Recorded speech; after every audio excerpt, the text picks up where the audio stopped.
ഇന്ന് രാവിലെ തന്നെ തുടങ്ങിയിരിക്കുന്ന നല്ലൊരു മഴയിലാണ് ദിവസം തുടങ്ങിയിരിക്കുന്നത്. നോക്കിയാൽ നല്ല വെള്ളക്കെട്ടായിട്ടുണ്ട്. പുറത്തിറങ്ങാൻ ടാസ്ക്കാണ്. കാരണം വേറൊന്നുമല്ല, വണ്ടി പണി കിട്ടും സുഹൃത്തുക്കളെ, അതാണ് മെയിൻ പ്രശ്നം. പിന്നെ മഴ കാരണം ഇന്നത്തെ പണിയൊന്നും നടക്കില്ല. പിന്നെ ഞാൻ നേരെ വെയിറ്റ് ചെയ്തപ്പോൾ ദാ വന്നിരിക്കുന്നു ചെക്കന്മാർ. മഴയെന്ന് കേട്ടാലേ ഇവർ വൈബ് പിടിക്കുന്ന ടീമാണ്. പിന്നെ ഞാനും കൂടെ പോയി ഇവരുമായിട്ട് നേരെ പോയി ഒരു ചായ കുടിക്കാമെന്നും പറഞ്ഞാണ് പ്ലാൻ ഇട്ടത്. അപ്പോൾ ഓക്കെ പറഞ്ഞ് നമ്മൾ നേരെ പോകുന്നു തൊട്ടടുത്തുള്ള കഫ്റ്റേരിയയിലേക്ക് സുഹൃത്തുക്കളെ. ചായക്കടയിൽ ചെന്നത് നല്ല പോക്കറ്റ് ഷവർമയായിട്ട് അതും കഴിച്ച് എല്ലാണോ അത് തന്നെ എടുത്ത കേട്ടോ. എനിക്ക് ഇഷ്ടപ്പെട്ടാണ്. ഇതാണ് നമ്മുടെ ഇവിടുത്തെ ചെക്കൻ. പുള്ളിക്കാരൻ വൈബാണ് കേട്ടോ, ഭയങ്കര കാര്യമാണ് കേട്ടോ. നമ്മൾ ചായ കുടിക്കാൻ മിക്ക ദിവസം ഇവിടെയാണ് പറഞ്ഞത്. ചെക്കന്മാരൊക്കെ പിന്നെ നമ്മുടെ സെയിം ഏജ് ആയതുകൊണ്ട് പിന്നും കുഴപ്പമില്ല.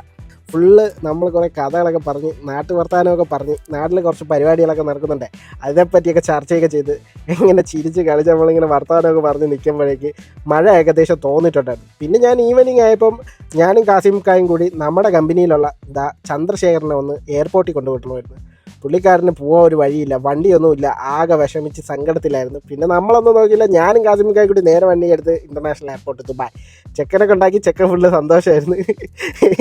അവൻ്റെ കാര്യമൊന്നും പറയണ്ട, പുള്ളി ഒരു കോമഡി പീസാണ്, പാവമാണ് മനുഷ്യൻ. അങ്ങനെ അയാൾ സന്തോഷവാനായിട്ട് പോയി. പക്ഷേ നമ്മൾ തിരിച്ചു പോയപ്പോൾ എനിക്കും കാസിമിക്കായ്ക്കും മുട്ടം പണി കിട്ടി. കാരണം നമ്മൾ 4 മണിക്കൂർ റോഡിൽ കിടന്നു. മഴ കാരണം വെള്ളം നിറഞ്ഞിട്ട് വണ്ടിയെല്ലാം ഫുള്ള് സ്റ്റക്കായിട്ട് മഴ കാരണം നമ്മൾ 4 മണിക്കൂർ കിടന്നു സുഹൃത്തുക്കളെ. ഒന്നും പറയണ്ട. അപ്പോൾ ഇന്നത്തേക്ക് ഞാൻ ഇത്ര ആഡ് ചെയ്യുന്നുള്ളൂ. Bye bye.